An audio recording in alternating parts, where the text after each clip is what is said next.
Oui, bonjour. Je cherche le bateleur dans mon dictionnaire là. Parce que nous allons parler des arcanes majeurs du tarot de Marseille. Et le premier, c'est le bateleur. Et c'est de lui dont nous allons parler dans cette vidéo. Alors, nous sommes le mercredi 1er juillet. Nous sommes à Toulouse et il fait une belle chaleur puisqu'on n'est pas loin des 40 degrés. Pour commencer, vous allez sur mon site internet www.joyce-voyance.com et vous y trouvez énormément d'informations et de renseignements. Alors la vidéo va vous permettre de comprendre certaines choses, mais elle sera mise en vente et sera associée aussi à un texte qui vous permettra de mieux appréhender ce que je vous dis ici. Donc je mets mes lunettes parce que bien évidemment, en passant à un certain âge, on en a besoin. Et je vous présente donc le bateleur, qui est la première lame des arcanes majeurs du tarot de Marseille. Alors, certains disent qu'il faut commencer par le mât. Mais, écoutez, moi quand j'ai ouvert mon paquet, puisque j'étais vraiment novice et que c'est moi-même qui étudiais, j'ai commencé par le numéro 1, ce qui est assez logique. Alors, la première lame, le bateleur, comme vous l'avez constaté, est inscrit dans un cadre avec le chiffre 1 romain, et en bas est noté le bateleur. Mais qu'est-ce que le bateleur? D'abord, dans un premier temps, vous apercevez que c'est un jeune homme. Un jeune homme qui a des objets divers et il est habillé bizarrement. Et en principe, le bateleur, c'est quoi un bateleur? Je voudrais que vous regardiez sur le dictionnaire et que vous cherchiez ce qu'est un bateleur et puis que vous associez tous les synonymes, le joker, le fou.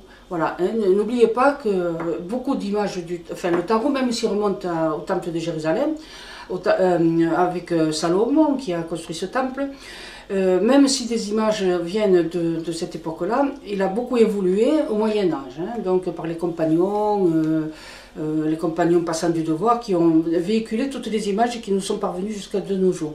Donc le bateleur, c'était à l'époque, comme je vous indiquais, un personnage qui existait pour faire amuser le roi, pour distraire les bouffons de la cour. Alors il y avait vraiment le bouffon du roi, et puis après il y avait les bateleurs qui allaient de village en village, et qui permettaient aux gens de changer d'humeur, de jour. Enfin, ça les aidait un petit peu à aller bien et se sentir mieux.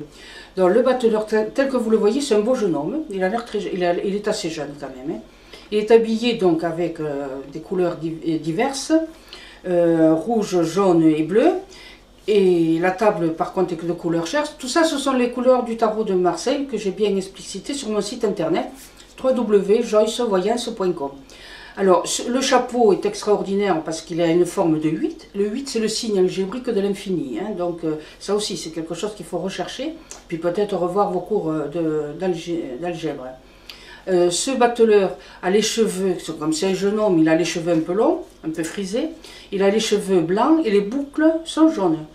Donc, là aussi, il y a quelque chose à comprendre, des couleurs, que vous regarderez sur mon site internet. Ou qui sera indiqué sur le fichier qui est associé, parce que vous achetez la vidéo et vous aurez un fichier associé qui est compris dans le tarif de la vidéo. Le bateleur, donc, il tient un instrument dans ses mains, c'est une sorte de baguette magique. Là aussi, il faudra rechercher ce que vous renouvelez, vous pensez, ce que vous ressentez de la baguette magique, à quoi elle vous fait penser. Il y a donc une table, cette table est de couleur chair. La chair, c'est aussi représente quelque chose, donc c'est bien à vérifier sur le fichier qui vous sera indiqué et qui vous sera donné avec la vidéo.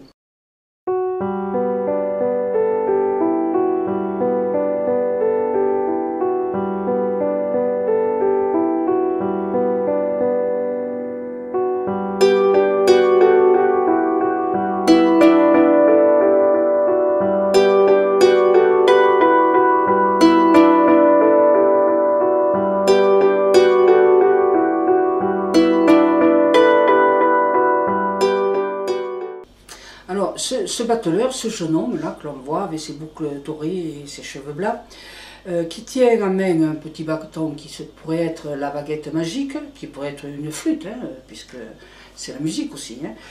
Il a un visage un petit peu renfrogné, il regarde un peu en bas comme ça, il est renfrogné.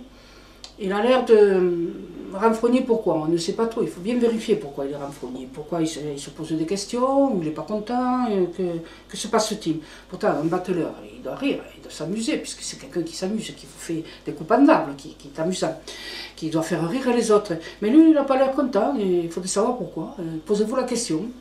Demandez-vous pourquoi ce jeune homme qui est là, qui est fait pour l'amusement, pour la joie, pour le rire, pourquoi voilà, il a une tête un peu raffognée, et même quand on regarde, il est un peu en bas comme ça. Alors, en psychologie, quand on regarde en haut, à droite, en haut, c'est qu'on regarde vers l'avenir. Et quand on regarde en bas, c'est plutôt que l'avenir nous fait peur et qu'on n'est pas très rassuré. Et en même temps, si on regarde de l'autre côté, plutôt en bas, c'est le passé. Donc, vous voyez, les attitudes des gens dans les cartes ce seront aussi à décrypter au niveau psychologique. Il n'y a pas que le son et la couleur. Il y a aussi la description psychologique. Bon, du temps du Moyen-Âge, justement, ils ne savaient pas trop ce que c'était. Et puis, ce n'était pas très recommandé de savoir les choses et d'aller de l'avant, parce qu'il y avait souvent le bûcher de l'Inquisition. Donc, il fallait planquer les informations qu'on trouvait dans les cartes. Et donc, si vous regardez aussi ce jeune homme, ce battleur, il a une table qui est couleur chair. Et sur cette table, il y a aussi, donc, ce que j'ai indiqué tout à l'heure, tout un tas de petits objets qui font référence alors, au bâton, au denier et à la coupe. Voilà. Ça, en principe, les 22 arcanes majeurs, moi je les utilise. Hein, mais en même temps, il m'est arrivé, pour un peu préciser ma pensée, d'utiliser ces 5 symboles différents. C'est les mêmes, hein, le denier, le bâton, encore le denier. Ici c'est l'épée, et ici c'est la citadelle. Pour moi c'est la citadelle du cœur. Hein. Donc vous trouvez, hein, vous devez vous-même donner les informations. Alors le couteau, eh bien c'est l'épée. Hein. Un petit couteau, quelque part c'est tranchant, donc c'est l'épée. L'épée c'était pour les chevaliers. Hein, parce que les compagnons du devoir qui traversaient la France, ils n'avaient pas du tout d'épée, ils avaient plutôt le bâton. Quand on se trouve sur les chemins et qu'on tombe sur des voleurs, des bandits, il vaut mieux savoir se battre, et comme ils n'avaient pas le droit d'avoir des épées, puisque c'était réservé aux chevaliers, ils avaient des gros bâtons. Voilà, hein. Donc bon, le bâton il est menaçant, il est méchant, mais dans cette carte on voit qu'il y a des petites lumières colorées, donc voilà. Tout compte, hein, je vous l'ai dit, les lumières et tout ça. Ici, c'est le denier, parce que le battleur, il a un denier entre les doigts. Vous voyez, le denier, c'est le symbole de l'argent. Et le denier, bon, bien sûr, quand on va jouer aux cartes, on échange quelques petites piécettes. Et là, ici, là, le denier, le 1 de denier, il est fantastique. Il est très, très fort, et très gros, voilà. Et ça m'a... De temps en temps, je l'ai utilisé dans le système du tarot. Donc, il a aussi la coupe. Hein. Ce petit gobelet, c'est la coupe, on pourrait dire. Voilà, un gobelet rouge, un gobelet jaune.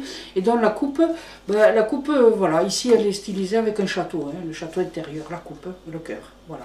Donc, tout le monde sait qu'une coupe, c'est le symbole du Graal. Et donc, c'est le symbole du cœur. Et là, elle est plutôt disposée sur un comment dirais, elle est posée comme sur un socle, et donc pour moi ça relève, c'est le château intérieur de la personne. Bon, mais ça, tout ça, c'est au début que vous allez vraiment décrypter tout ça, hein. Ça vous aidera ensuite à assembler. Quand vous aurez étudié toutes les cartes, il faudra bien évidemment les poser côte à côte, et puis regarder, parce que les cartes fonctionnent par 4, par 3, et alors par contre, dans un sens, ça veut dire ça, à l'envers, ça veut dire autre chose. Ah non, ça a laissé tomber, ça n'a rien à voir avec l'étude proprement dite, qui est celle de votre développement personnel, qui n'a rien à voir avec le tirage de cartes bidons que certaines cartomanciennes là, vous imposent quand vous allez les voir. C'est pas du tout de la voyance, c'est ça. Donc ce battleur, il a les pieds sur la terre. Vous voyez, la terre jaune. Et le jaune, comme on le voit dans l'explication qu'il y a sur mes sites, le jaune de la terre, c'est le jaune de travailler. Ce n'est pas le désert, hein, c'est pas du tout le désert, parce qu'on voit des petites pousses vertes. C'est la terre travaillée, c'est l'or spirituel, voyez. Donc, bien que les pieds soient en équerre, essayez de vous mettre en équerre. Si vous n'êtes pas danseuse, je ne crois pas que vous y parviendrez à rester comme ça. Hein. Vous essayez, il faut prendre voilà, toutes les situations de la carte et de la façon dont se tient le personnage. Il faut essayer. Bon, là, il tient la baguette magique avec les mains. Il vaut mieux pas avoir de l'arthrose, hein, parce que c'est très difficile de tenir la baguette comme ça. Voilà. Les pieds sont en équerre. Bon, il tient son denier, il le tient là. Enfin, ça signifie quelque chose. Hein. C'est à vous. Alors, vous savez que je vous ai dit, quand vous achetez la vidéo, vous recevrez le fichier qui va avec l'explication plus précise. Hein. Tout ça, c'est une explication, disons, en gros. Mais le détail est très important et vous devez étudier tous ces détails. Vous devez comprendre que... Vous avez vu sur cette table-là, un peu branlante et bancale, il y a aussi une sorte de sac, oui, une gibecière. Il y a des objets qui sortent de là. Ils sont en jaune. Hein, bon, dedans, c'est... On pourrait dire que c'est à l'intérieur qu'il met tous ces objets de la table, il les met dans son petit sac. Mais un sac, ça sert à quoi? Ben, c'est la valise, c'est pour on met des choses, c'est pour voyager. Donc le premier, la lame du bateleur, c'est la lame qui invite au voyage. Ce voyage qui va vous transformer en étudiant les autres cartes qui suivent. Et donc il ne faut pas, quand on part quelque part et qu'on va faire un chemin qui va durer longtemps, ça ne va pas comme ça, les mains dans les poches. À moins d'être riche et d'aller dans chaque ville où on va aller, dans le magasin, se précipiter pour acheter des vêtements et des brosses à dents.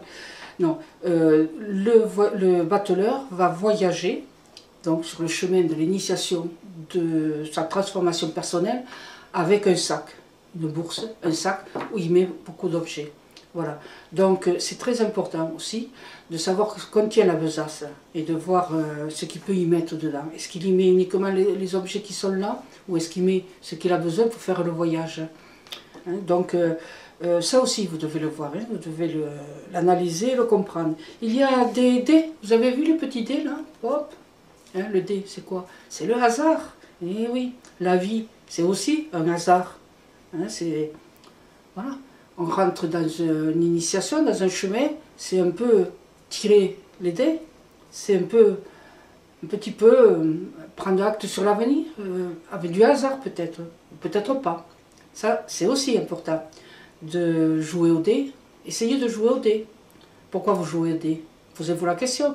Et pourquoi lui, il a des dés sur sa table? Ça, encore, c'est une question. D'accord? Vous avez vu le bateleur, comment il est habillé. Il a une casaque avec plusieurs couleurs différentes. Donc, il a aussi une ceinture. Et la ceinture, c'est très important dans l'explication des rêves. Parce qu'on voit souvent des ceintures. On voit qu'on est habillé et qu'on porte une ceinture. Qu'est-ce que la ceinture? La ceinture, c'est un symbole qui relie. Hein. La ceinture vous partage en deux, peut-être. Mais peut-être relie le haut et le bas. Et oui, c'est un phénomène de reliance, la ceinture. Et donc, ça aussi, vous aurez l'indication sur l'explication des rêves, mais vous pouvez déjà la chercher, à quoi sert une ceinture. Et le chapeau que nous avons vu tout à l'heure, qui ressemble à un 8, qui signifie l'infini.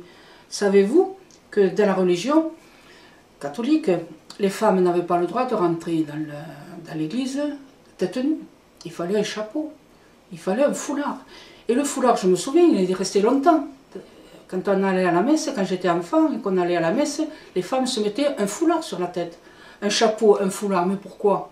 Pourquoi se couvre-t-on la tête? Eh bien, parce qu'on ne peut pas être au-dessus de Dieu. Et oui, ça c'est un symbole très important.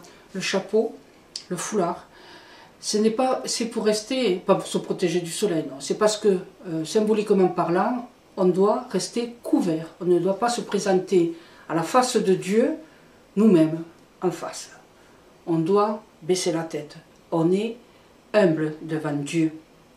Pour ceux qui croient à la religion, bien évidemment. Donc, il fallait rentrer dans la maison de Dieu, autrefois, avec un chapeau sur la tête, avec un foulard. Et c'est pour ça que vous verrez beaucoup des personnages du tarot qui ont un couvre-chef. Voilà, on appelle ça un couvre-chef. Et c'est peut-être à rapprocher avec le chef-d'œuvre des compagnons. Chef, voilà, chef. C'est aussi quelque chose que vous devez vous-même essayer de deviner, de comprendre, en cherchant sur les dictionnaires, et en vous posant la question, quand vous parlez du chef, est-ce que vous parlez du chef qui est votre responsable, ou du couvre-chef? Réfléchissez. Ça vous aide à évoluer et à avancer dans le chemin de la connaissance du tarot de Marseille. Donc, la table, c'est très important, la table. C'est la table, est-ce que c'est la table alchimique? Oui, parce que tout compte dans toutes les images, chaque morceau du dessin, tout à l'intérieur a un rapport avec l'alchimie, avec la tradition secrète des nombres, des chiffres et tout ça. Donc, la table n'a que 3 pieds. Et pourquoi n'a-t-elle que 3 pieds, cette table? Ben, c'est le doute, l'incertitude, parce que quand on est bancal, voilà, c'est embêtant, hein, on n'est pas au mieux de sa forme. Mais en fait, elle est bancale. Moi, je me souviens d'une fois que j'avais vu dans un film, vous allez me dire, elle prend ses références à quel endroit? Eh bien, tout simplement, c'était un western. Et il y avait, c'était les gardiens de vaches, de bœufs, quoi, des troupeaux, et ils avaient un tabouret à 3 pieds. Et le jeune, il dit comme ça, mais pourquoi vous avez un tabouret à 3 pieds? Ça va pas. Il dit, c'est simple. Le tabouret à 3 pieds nous permet de rester vigilants. Parce que si nous nous endormons, eh ben, nous tombons du tabouret.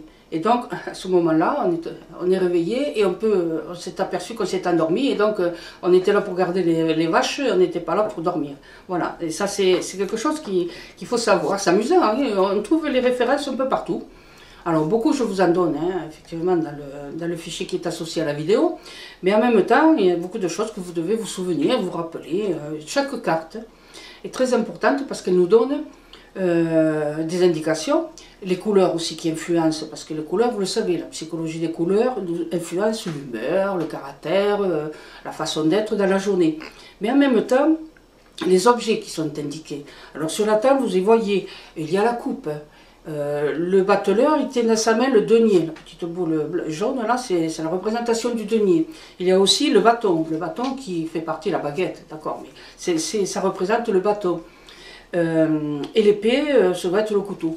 Donc, il a déjà, dans cette première carte, les 4 symboles qui se retrouvent dans le jeu du tarot, c'est-à-dire les bâtons, les coupes, les épées, et le bâton, les coupes, les épées et le denier. Voilà, j'ai oublié l'argent. Alors n'oubliez pas, le denier, c'était quand même un jeu d'argent. Le tarot, à la base, c'est un jeu de cartes, un jeu d'argent. Les images qui ont été rajoutées, c'était rajouté par les érudits, mais n'avaient rien à voir avec le jeu d'argent. On peut très bien jouer avec les autres cartes sans avoir à utiliser celle-ci. Voilà, donc très important, tout est à voir dans le tarot, hein, n'oubliez pas. Alors surtout ce qui est important aussi, regardez les images parce que les couleurs influencent votre psychologie, mais en même temps, il faut dire à haute voix. Voilà, comme moi je fais là en ce moment, par exemple le 1 en numérologie, c'est un son. Vous dites le batteleur quand vous regardez, vous parlez, c'est un son. Alors le son aussi, l'image influence plus fortement l'esprit, le subconscient. C'est vrai, les couleurs, elles flashent, elles donnent des idées. Mais le son aussi. Ben écoutez, allez, on va encore faire une petite digression. Le son, qu'est-ce que le son? Alors, si vous êtes un scientifique, si vous faites partie de la catégorie des gens qui posent les bonnes questions et qui ont les pieds sur terre, vous allez dire le son, le monde a été créé, voilà, il n'y avait rien, et puis tout à coup il y a eu une explosion phénoménale, et à partir de là, les mondes, les planètes, tout ça a été créé. Donc ça c'est une explication scientifique, il n'y avait rien, une explosion, et toutes les choses arrivent, se passent, notre univers est créé. Maintenant vous dites, non, non, moi je suis catholique, moi je crois en Dieu, et on nous a enseigné que Dieu a dit que la lumière soit.